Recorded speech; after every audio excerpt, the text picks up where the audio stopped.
तरह से हरा भरा गांव था जिसे देखकर सोनू हक्का बक्का हो जाता है।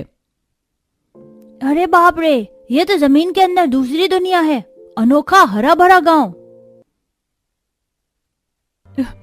हे भगवान, जमीन कोयले जितनी तेज सुलग रही है। सोनू बेटा, तू इस जमीन के अंदर क्या देख रहा है?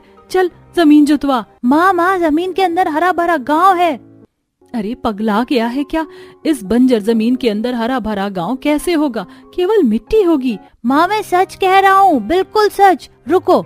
सोनू कड़ी धूप में पसीने से तरबतर खेती की मिट्टी को हटाने लगता है। तभी आसपास के जमीनों की खुदाई कर रहे पूरे गांव वाले जमीन के अंदर बसे हरे भरे गांव को देखकर भौचक्के हो जाते और सब लोग एक एक करके अनोखे गांव में दस्तक देते हैं, जहां चारों तरफ हरियाली छाई थी। दूर दूर तक पेड़ ही पेड़ थे, जिससे गांव में शुद्धता और ठंडक भरी हवा थी। पंछी आसमान में चहचहा रहे थे। पोखर, तालाब, कुआं जल से भरा हुआ था, जिसे देखकर गरीब गांव वाले आनंद से भर गए।